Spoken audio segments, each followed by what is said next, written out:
Hello, my name is Kwame Jackson. Many of you may remember me from the first season of The Apprentice. Prior to The Apprentice, I was working at Procter & Gamble. After my time at Procter & Gamble, I went on to Harvard Business School. I went on to Wall Street to work as an investment manager at Goldman Sachs. I was able to move on to The Apprentice and launch my entrepreneurial brand, Crimson by Kwame, a global men's international apparel brand. My experience has afforded me the opportunity to speak on many different platforms.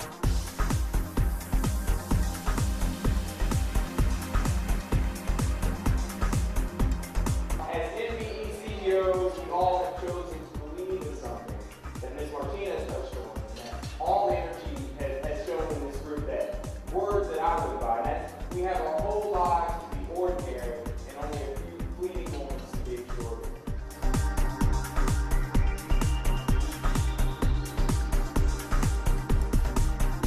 Creation is what STEM is all about. Everything related to STEM is about creating. It's about not being tardy for the party.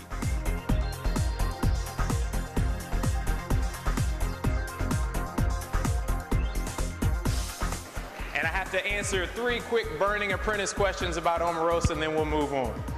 Yes, I did pick her for my team on the final mission. Yes, she is really like that. And no, I didn't accept her friend request on Facebook. Good morning, Proctor. How's everybody? I am so excited to be here. I have not been back to Proctor since 1998.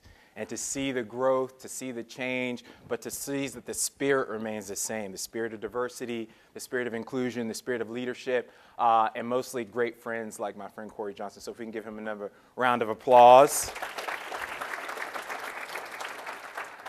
It has been an interesting journey for me. Proctor has a special place in my heart because this is where I got my sea legs. This is where I really grew up as a professional, as a marketer, as a sales professional, the ability to learn to close, the ability to learn, the key benefits, the benefits sell and features tell, that, all the things that you need to learn to really sell and motivate and be in front of our clients as a customer-driven brand. So I love this place. This place has shown me a lot of love. And more importantly, I think it's really 3 elements that I've really learned from Proctor. One is the fact that training is key. 2, the fact that development is key. And 3, all of that comes from the people. The people poured a lot into me in terms of developing my skill set, developing my confidence, and understanding of the brands and how to become a better marketer and a better salesperson. And I know that the promote from within culture here, that's authentic, that's remained the same.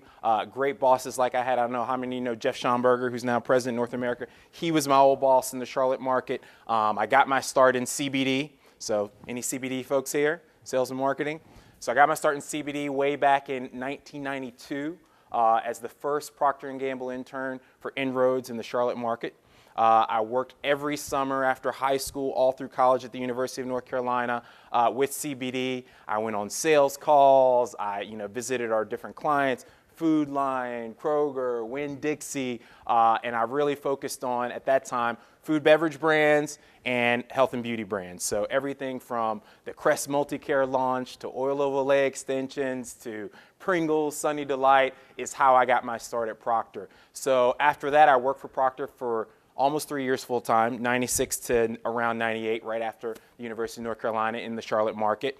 And then I got to this inflection point where I wanted to go to business school, and Proctor had an opportunity to help pay for the part-time program, but I wanted to go to a full-time program, so I wound up going to Boston to Harvard Business School, and that was the only reason that I ever left Proctor. So it's still very dear to my heart, and I'm glad to be back here today. So I hope all of you guys are ready for a fairly exciting journey.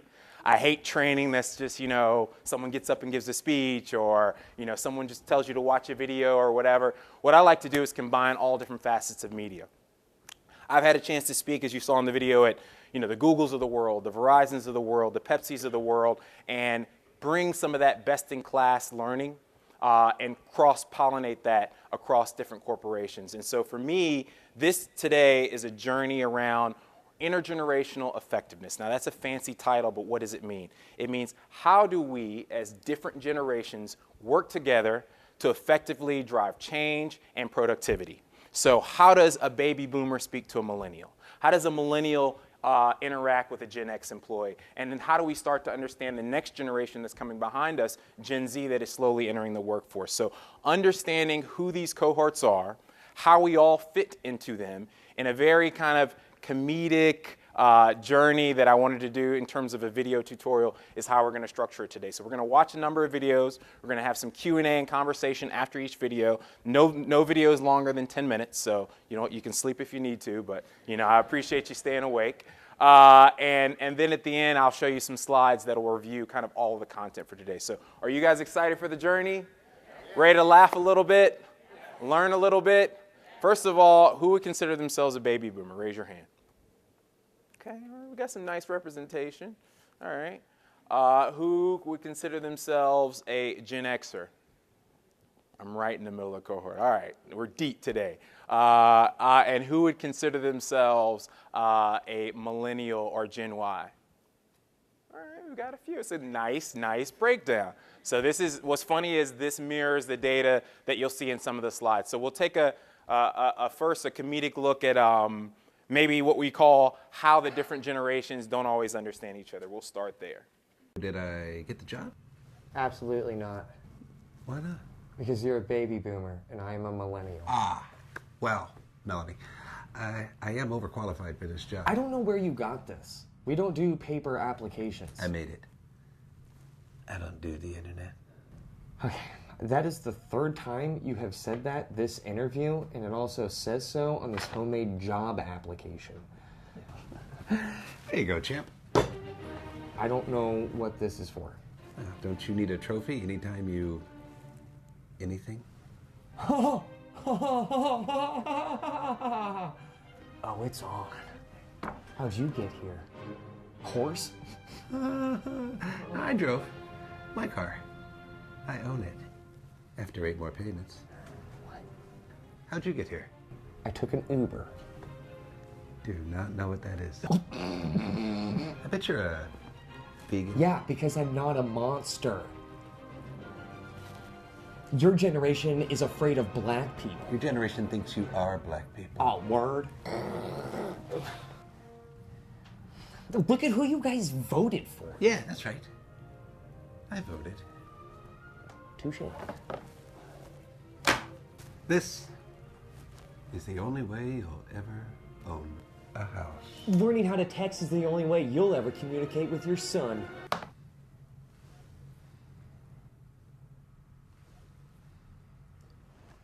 So... All right, guys. Who took my Sheryl Crow album? Gen X.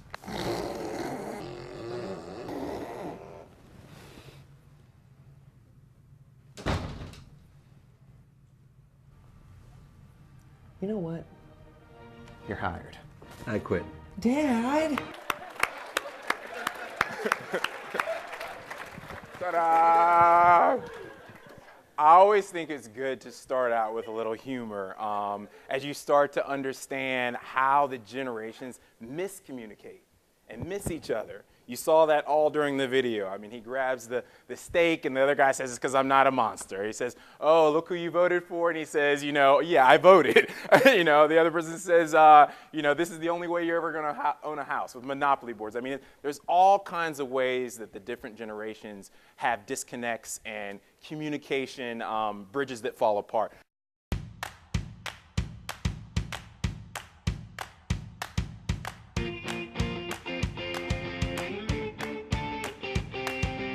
Millennial. Gen X. Boomer. Traditionalist. It's like my kid. If they forget the phone, it's like they're gonna die. My phone doesn't leave like a 6-inch radius from me. They're like, oh, these kids with their tech gadgets, when all we have is newspapers and abacus. He just showed us the different generations because he couldn't remember. That is definitely my generation. I like that. I prefer a quick, right to the point answer, no back and forth email. I have a hard time adapting to sending emails. So sometimes my bosses get a little frustrated, but I'm a millennial.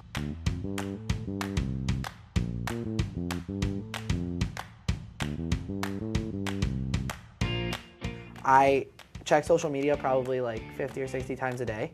I mean, that's pretty serious, but yes, I would.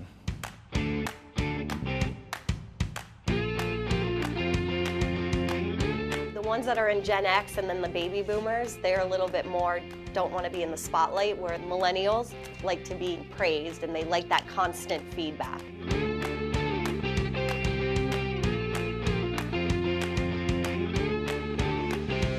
I don't know about like not reading it entirely, but like definitely like skimming. Skimming it, agree. You're saying I wasted 4 hours?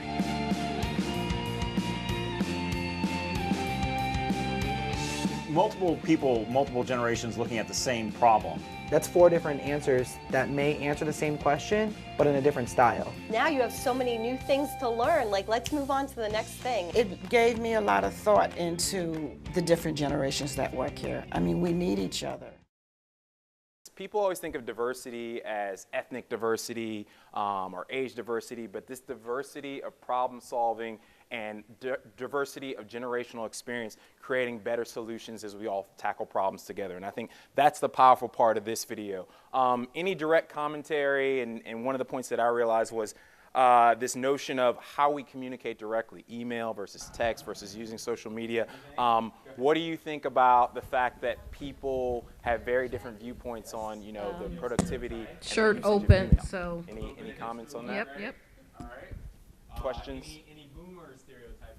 You know, what they were saying in this video essentially was that the generations once again missed each other because, you know, the millennial person here was saying that they check social media almost 50 times a day.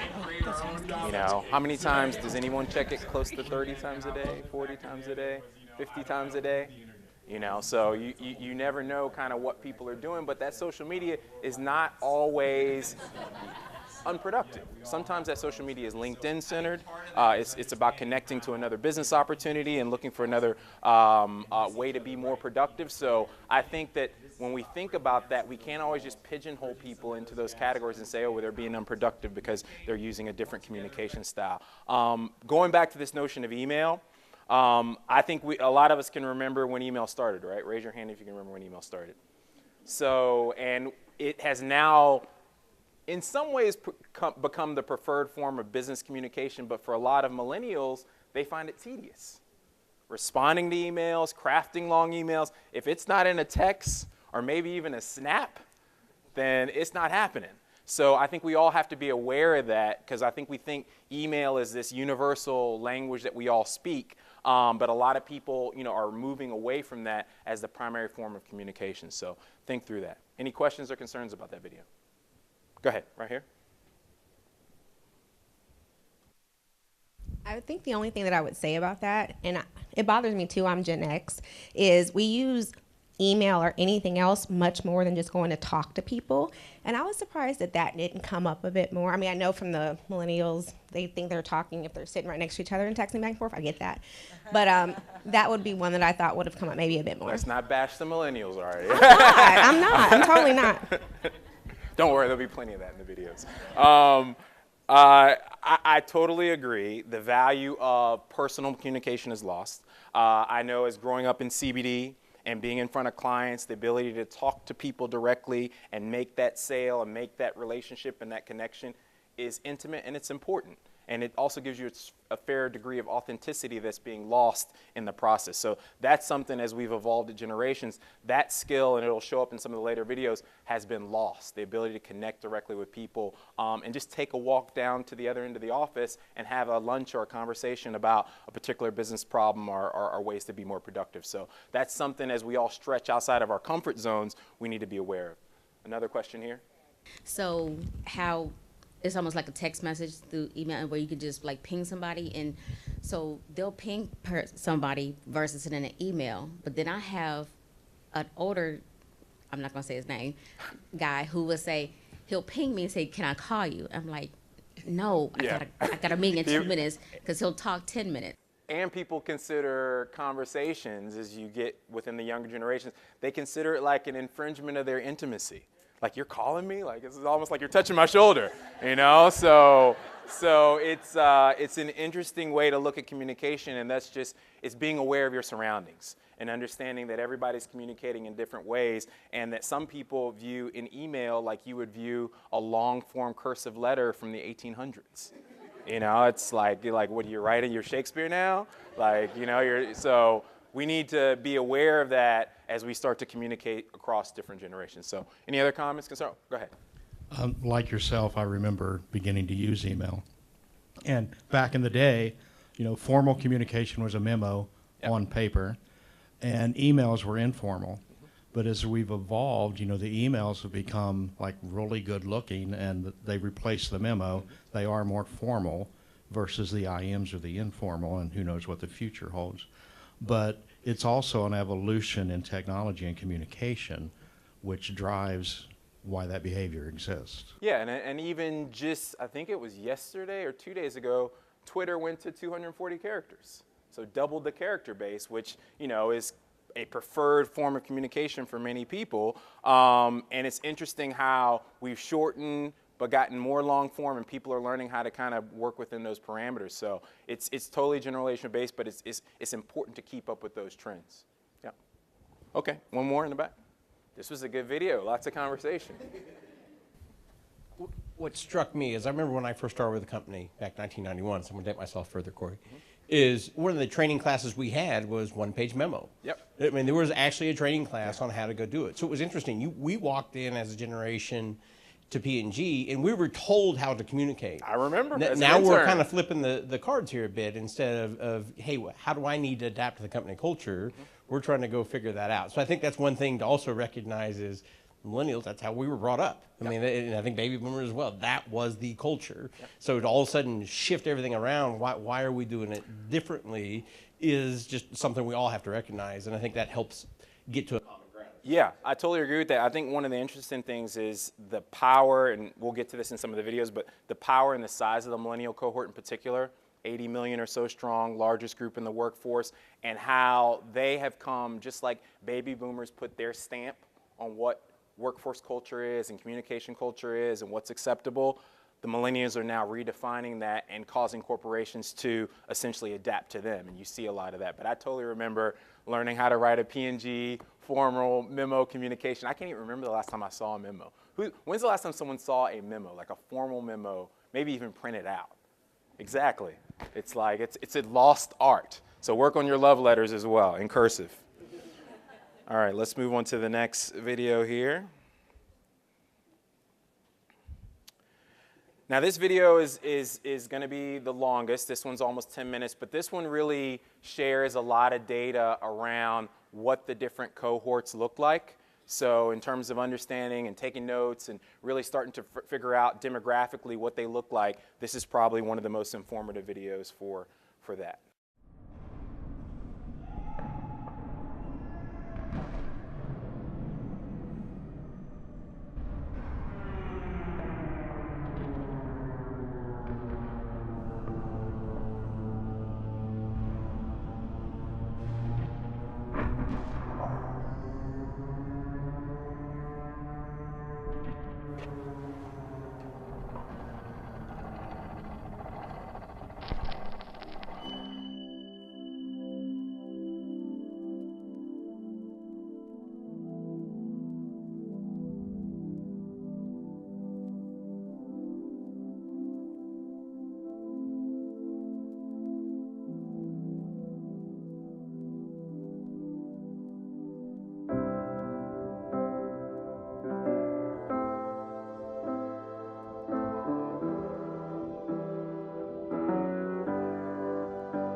Maybe she's too shy to come in.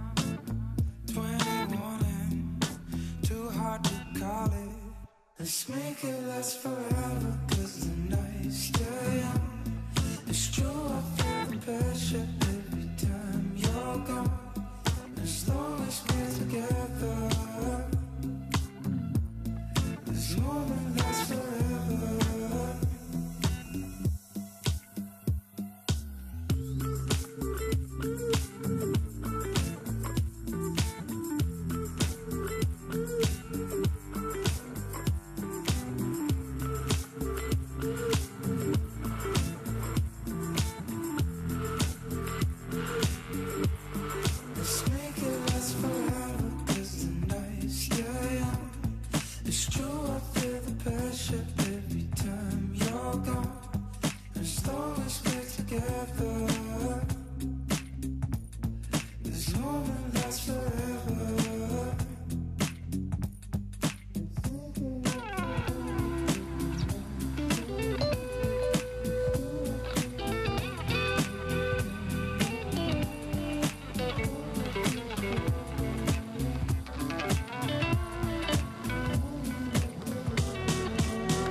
This one was very heavy on data, and it showed a lot of what I call the cultural markers.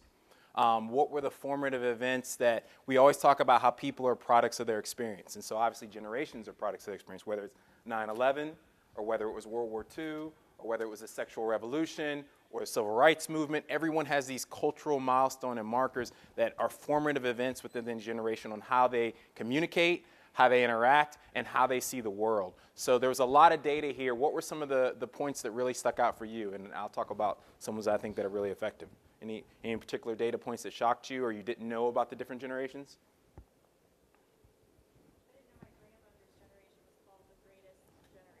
Yes. So Tom Brokaw, the former, you might not know who Tom Brokaw is because, you know, obviously everyone's different generation, but Tom Brokaw, who was one of the network news anchors. You had Dan Rather, Tom Brokaw, and my favorite, Peter Jennings, back in the day. And Tom Brokaw was one of the people who coined that term when he wrote a book about how the World War II generation basically saved America, set up the civil rights movement, and really left their stamp on who we are as a people. So, you know, it is a little bit noble to kind of name yourself the greatest generation, but you know, they did some pretty great things. So yes, the greatest generation is something to be proud of, and I think we all have them in our family. This seemed fairly, I would say, U.S.-centric when I watched this video. Mm-hmm. And I think the implications of the world are even more significant, right? So how do you see the convergence of even the phenomenon of the generations here and then the influence that the world has. I mean, certainly the internet has transformed globalization. So how do you see our need to even be more aware not only of the generations, but also the rest of the nations, I guess? I think that's a great question. As you try to extrapolate this to the international level, I think there's two things that change. One that remains the same is if you look at millennials, Gen Z, and then this new generation, Generation Alpha, born essentially in 2011 and after, there's more of a global footprint. And that is because of obviously the prevalence of social media, the internet, et cetera. But what I think makes it a little bit different is obviously the US still, for the most part, drives popular global culture through Hollywood, through social media, through the Facebooks, the Twitters of the world. So a lot of our culture and stars and markers are imprinted and accepted by the rest of the world, for better or for worse. But what I think is different here is that the rest of the world will start to have a bigger influence. Like if you look at the movie industry, which is the biggest industry, video games bigger than the movie industry, but if you look at the movie industry, a lot of the big premieres happen now in China and India before they actually happen in Hollywood.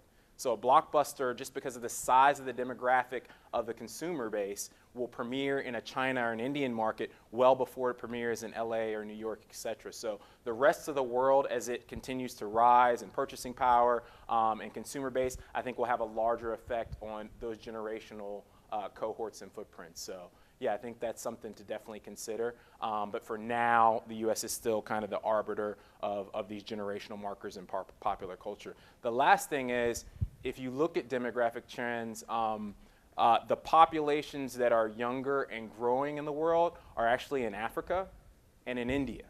So those are the populations that will be the future baby boomers or future Gen Ys that'll have huge footprints on what kind of consumer culture looks like and how we're gonna accept that. So I think that's how you have to look at it in terms of raw numbers.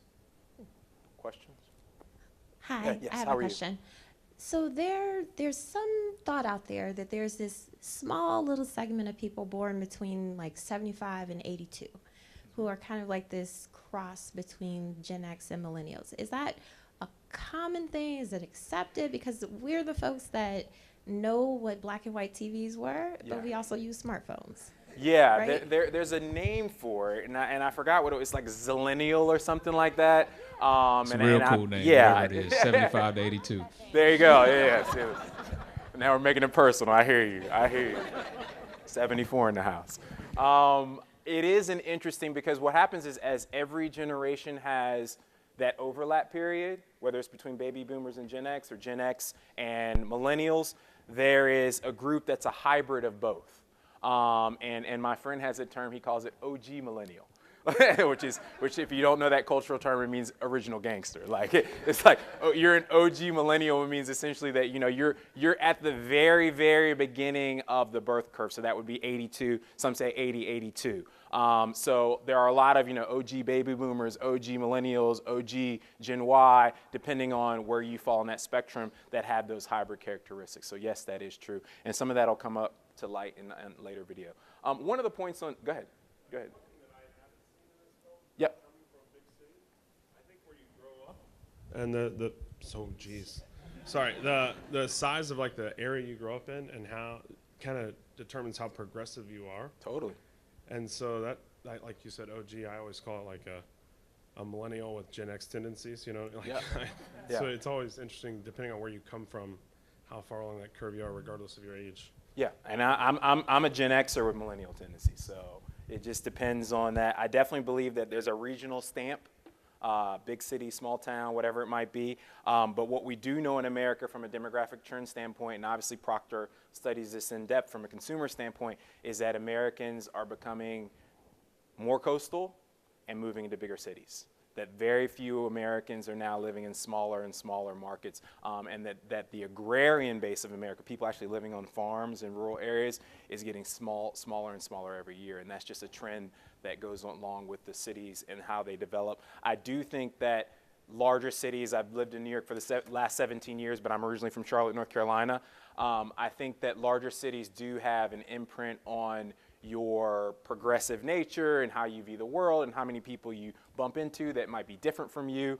And so I think that definitely changes your lens on how that's particularly viewed. One of the things that was a key data point for me from this was the notion of racial and ethnic diversity in the United States. The data that they shared in terms of births, the data that they shared in terms of how the younger generations are becoming more racially diverse, and that is not even a thing to them, like it doesn't even register. I think that shares a lot about how we start to interact with each other and how comfortable we are with people who may be different from us. So that's another marker you see as we move closer into Gen Z and Gen Alpha, which I'm just really newly becoming familiar with. How many of you had heard of Gen Alpha before? There you go, 2 people. So you guys are cutting edge. I'm going to need you, experts. Any other questions, comments about that video? Go ahead. The generations were like bigger time frames. Now, like my 2 boys are only 3 years apart, and they're 2 different groups. I mean, well, was one of them born on the cusp though, like that hybrid 97. time? Yeah, 97. Yeah, typically, and I mean the data. You know, there's lots of different sources, obviously, for these videos, but the data typically still moves within that, like, 25-year block as defined as a generation. But they also move within those cultural markers. So, you know, World War II, Vietnam, Civil Rights Movement, 9/11, the election of Obama, all those things are cultural markers that dictate, you know, those generation markers as well. A couple observations. The favorite part of this video to me was the very last text, which said that the groupings, the labels, the generations are really more for identification by data, but that you as an individual are still an individual. Totally. So I don't know if you noticed, and I don't want to go off and like on my soapbox, but when you asked in the very beginning who was from baby boomers, I could have raised my hand because of the year in which I was born, but I don't like to label myself, and I don't want to label others. And so I don't know if we're going to get to that point, but I want to ask you a question. How do you break through that? Because we're all forced by media, social media, the news, this discussion so far, to put people in buckets when we really are individuals, and we really shouldn't be thinking about people in buckets, because I don't think that way, and I was hoping if we could, either now or later, if we could touch on that topic just a little. Yeah, part of that, I thank you for that question and that comment. Part of that is for the purpose of analysis. Both on the consumer side and understanding general tendencies in terms of communication and how we view the world. So grouping those people so that they're able to kind of better be analyzed. But I totally agree with you that, like I said, I'm a Gen Xer, firmly in the middle of the bracket, but I really identify as a millennial. It's something about the spirit, it's the way they look at the world, it's their focus on health and fitness, all this kind of stuff that makes me move kind of outside of my generation. So yes, I think that, like you said in the last data point, that an individual can be within a particular cohort, but identify totally with another, and maybe identify with another generation based on the circumstance. You know, you might be a traditionalist or baby boomer in your social views, but be, you know, a progressive generation alpha when it comes to how you view technology. So I think, yeah, that we all have those multiple forms that we can move within. Welcome to the show. I am Ellen, and like many of you, I am a baby boomer. We are the generation that grew up drinking from garden hoses and drinking orange tang and drinking from our parents' liquor cabinet. Baby boomers were born between 1946 and 1964. They call us that because after the World War II, there was a boom of babies being born. People were like, we lived through the war, let's make whoopee. And for you millennials, making whoopee is like Netflix and chill. What it is.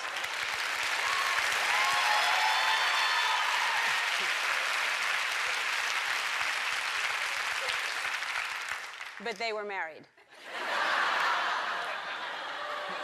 That's the difference.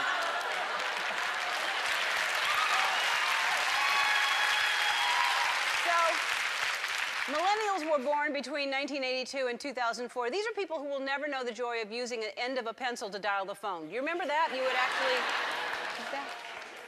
I have some news for baby boomers. We are not the majority anymore. A new census says that millennials have overtaken us, and I know this because a 20-year-old staff member read it to me from the internet. So I want to play a little game. I am going to test the knowledge between baby boomers and millennials and see how well they know each other. Tracy Woods and Chantel Miller, where are you two? All right, so I'm going to ask you questions about the other generation, and we'll see how well y'all know each other, okay? All right, we're going to start with the baby boomer. What does, and don't help anybody, because we want to see how much she knows. What does YOLO mean? YOLO. What do you think it means? It's an icon on the text messaging. No? Yeah. No? Okay. No. All right. You only live once. Oh, YOLO. okay. Yeah. I knew that. Yeah, I know you knew it. Yeah. You're just getting started. That's right. Yeah. All right, what is your name? Chantal. And you are Tracy. Tracy. All right. So, Chantal, name all 4 Beatles. Ooh. Actually, Paul McCartney. Yep, that's one.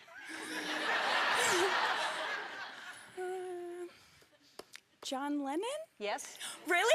Yes. Oh! Yes. I didn't know that. Yeah. Well, clearly I did. Yeah, you did. 2 others. Oh my gosh. Ooh. No clue? No, not Michael Jackson. He's super famous. But he did a song with Paul McCartney. He did Ebony and Ivory. Remember that? I do remember Yeah. that. All right. No, I don't think so. All right, so there was Ringo. And then there was George Harrison. Okay, I'll have to go. I'll go look them up. Yeah, they were a really good band. They were. Yeah. They wrote a lot of songs. They were really, really... Yeah, they were great. All right, Tracy, on Tinder, what would you do if you really, really, really, really like someone? If I really, really, really like someone. I send them a great picture of my face. No, it's not it. Tinder. Let me see.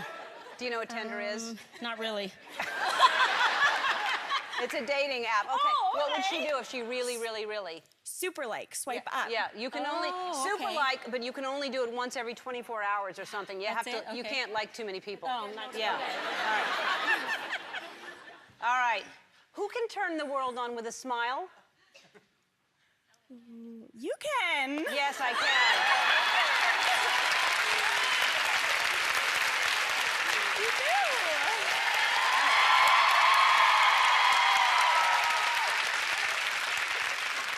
Come on, everybody, sing it with me. Who can turn the world on with a smile? See, I know the song. Yeah, all right. Mary Tyler Moore. Mary Tyler Moore. Yes, okay. All right. What show had the character Aunt Bee? Andy! Andy! I have pie! I have pie! No. Andy Griffith Show. Have you ever heard of that? Yes, yes. Wait. It's hard to whistle. That's how, we were so patient, we would listen to a theme song that was a whistle. That's how, yes, that's how we were. All right, and that's all, but you know what? You're gonna win something. You're gonna get a 55-inch TCL 4K Roku TV. So I don't have any TVs to give away, but, you know, Corey, that's the opportunity, right? This video is funny, and Ellen's always great and entertaining, but I think this video shows how we all draw from different cultural buckets. And that if we don't have those same cultural buckets, it's like we're speaking 2 different languages. So raise your hand if you could have named all 4 Beatles. I couldn't. I only named 3. All right, it's about 50% of the people. Raise your hand if you knew what YOLO meant. All right, about 50%. So this is a progressive, you know, very educated. So, I mean, I think that, you know, these cultural buckets that we draw from in terms of songs and popular culture and television shows that we all know really help us to find common ground as we communicate. So any questions, comments from that video on what you saw with Ellen there? What's Tinder? Yeah, I didn't go into that. Raise your hand if you know what Tinder is. All right, you know, raise your hand if you're on it 3 times a day. Tinder is a dating app, but dating apps come in different categories. And I'll keep it politically correct and civil. But Tinder is more of an app focused on if you're looking for quick, intimate relations. Versus dating apps like Hinge or eHarmony or others, or Match, that are more focused on long-term relationships. So like she said, if you super like somebody, if you really like them, you swipe up and it sends them like a direct message saying, you know, let's make whoopee, I guess. so that's Tinder. But Tinder is a cultural marker because, you know, if you're a millennial or if you're a Gen Alpha, you know, that's how you learn to meet people. And you don't develop some of those same skills that we talked about, which is the ability to go up to someone you don't know and say, hello, would you like to, you know, have a coffee? It's different than having kind of that data all put together for you on the internet. And so that really in some ways hampers your ability to have those authentic and intimate conversations with people. So yeah, Tinder is a good question. Who am I looking at? Okay. You could call it that, but I didn't. You could call it that, you know, and I'll tell you, people use Tinder for different things.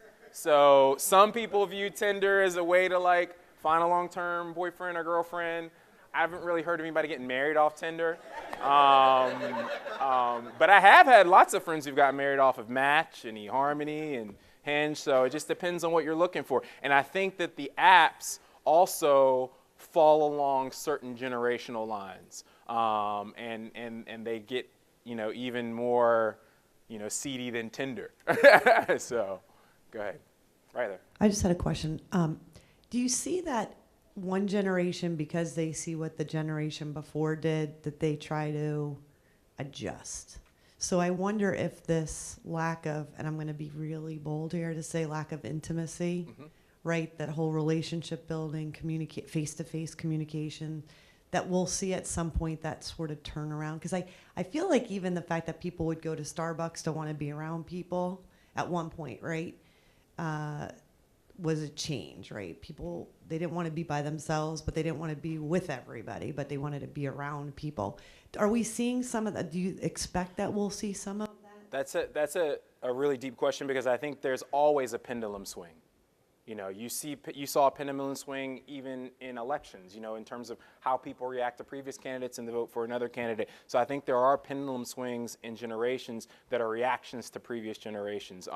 You know, what I didn't know from the previous video was that baby boomers were the biggest users of illicit drugs and alcohol. And they were the highest in terms of exploration. Then, you know, you look at the way people perceive it and they think, oh, well, it's the opioid crisis in the younger generation and people are using more hard drugs and you see it more on TV. But baby boomers were actually the most experimental. So I think you see other generations reacting to some of that and maybe becoming less, you know, likely to use as many illicit drugs, et cetera. So I do think that there's a reaction to every previous generation. What I think is going to happen, if I were to put on my futurist hat, is that if you have a whole generation of folks who don't know how to essentially have those intimate and authentic conversations without that app, without the ability to connect, I don't know how you then in turn develop that skill later in life. You know, it's like you get that sweet spot to learn how to ask somebody out on a date or, you know, do those kind of basic, you know, human interaction things. And I think that if you have to kind of relearn that skill or learn it for the first time at, you know, 40, 50 years old, I think that's just going to be an interesting testament to human evolution. So I don't know how that's going to be relearned, but I do think that there could be a reaction that people feel like, you know, I know people who avoid all the apps. They're like, I'm not going to be on any of the apps, even though everybody in my generation is, because I want to seek out, you know, more formal and more intimate and authentic conversations. There's an interesting test that friends of mine did when they go to dinner, and you may have heard this before, but have you guys ever heard of the kind of the phone test at dinner? Yeah, and okay, so for the people who haven't, you go to dinner, whether it's with business colleagues or whether it's friends, everybody pulls out their phone, and you know, everybody's ready to, you know, be non-intimate and be on their phones. And what you're essentially supposed to do is everyone stacks up their phones, like, you know, loaves of bread, slices of bread in the middle, and basically the person who reaches for their phone first pays for everybody. So it's like, it shows like how bad is your crack habit? Like, do you want to pick up a $400 lunch or $400 bill based on the fact that you have to be on social media, you have to interact with it. So it's a force to make people interact in a more human and authentic way and kind of get off of our devices. So I find it interesting because I've never reached for my phone, but I've seen people who, you know, they just had to do it and they pay for the whole bill. So anybody, you guys should try that with your friends, whether it's a business lunch or a family lunch, and see what happens to show that kind of level of really, it's an addiction. So, questions, comments? All right, let's move to the next video. You guys having fun? Learning? See, I follow the chocolate-covered broccoli theory. Does anybody know that theory? Chocolate-covered broccoli theory. See, this is P&G sales stuff. Chocolate-covered broccoli theory. I didn't learn it here, but it follows the line of stuff that I did learn here. Essentially what you want to do, I think, in a lot of environments like this and learning and training and development, you can use this in your own office environments, is you want people to have broccoli without knowing they're having broccoli. You know, you want to learn and engage people and experiment with things without necessarily banging them over the head with it. So I really like this format, and I want to make sure it's engaging for you all.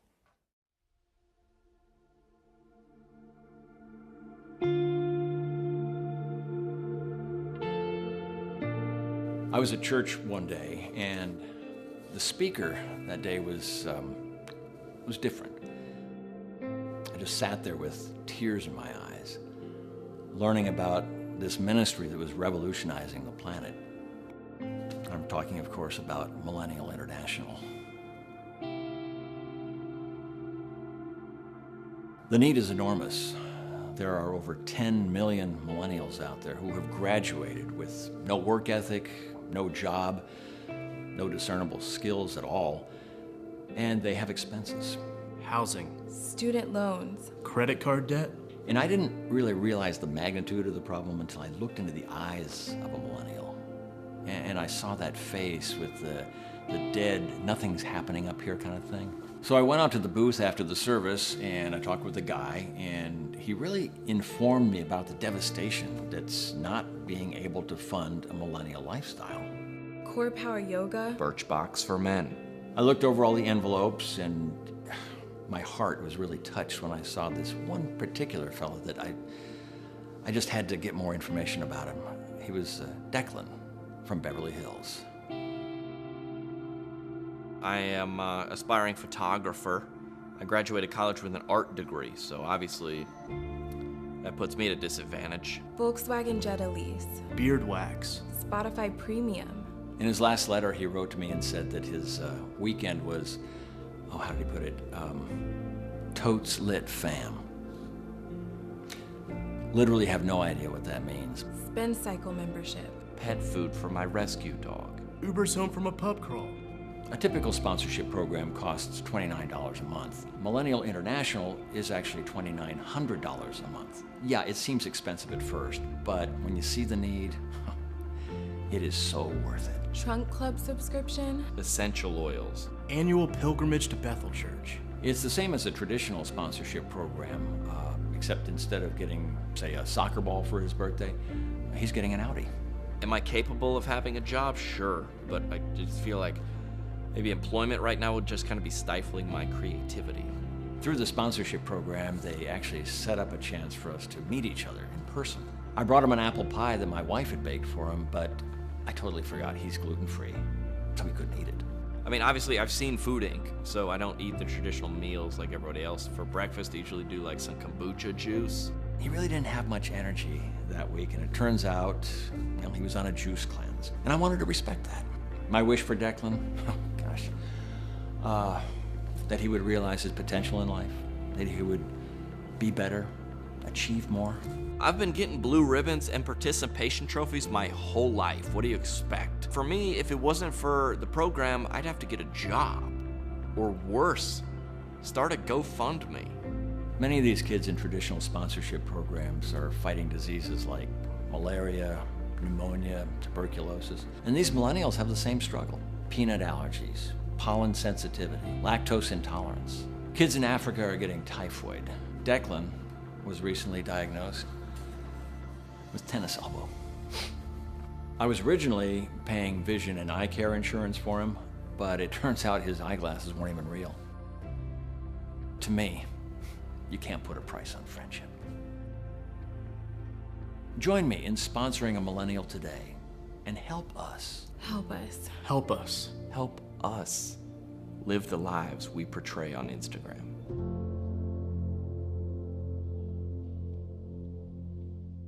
I just can't with that one. That one, I had to throw that one in. It was just so funny. This has to do with stereotyping, obviously, and these are generalizations, but there's obviously this feeling among other cohorts that, millennials are pampered and entitled, and, you need to have someone fund their lifestyle. So I don't know how many of you might be funding a millennial now as a parent. Raise your hand. So hopefully it's not $2,900 a month. But any thoughts, comments on this video? It really is just humorous. So as a millennial myself, I guess my biggest question is, why is there an automatic negative connotation to the millennial generation? Because I don't think that is a clear representation. Not at all. Not at all. And I understand that this video is supposed to exaggerate that, but I do feel like out in the world, when I meet people, there is that perception there.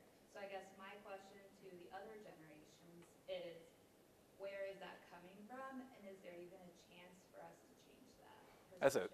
That's a great question. I actually like other folks in the audience to address it. When we think of millennial perception and stereotypes we might have, personal millennials that we have at home or are a part of our family, who wants to tackle part of that? Go ahead. So as a mother of a millennial, I would say we enabled it. So they weren't born and said, take me to ballet and soccer and, 3 other, events during the week. We enabled it, and, so it's not a part of their DNA. So I think it's the other generations that's going to have to help everyone kind of see a more balanced perspective of what life could be like. So that's my opinion. Yeah, and I personally think that it's not like the millennials are some lost generation. I think they're going to be one of the most impactful that our society's ever seen. Obviously the largest voting bloc, the largest consumer base, largest part of the workforce, so you'll put your stamp on it, but there will always be previous generations that look at your generation, millennial, or even mine, Gen X, and have stereotypes and connotations around it. I know in that first slide you saw that, the Gen X personality type or stereotype for a long time was that we were slackers and that we were malcontents, etc. And then one of the coolest data points that was in that whole presentation was millennials started businesses, Gen X started businesses at a higher rate than any other generation.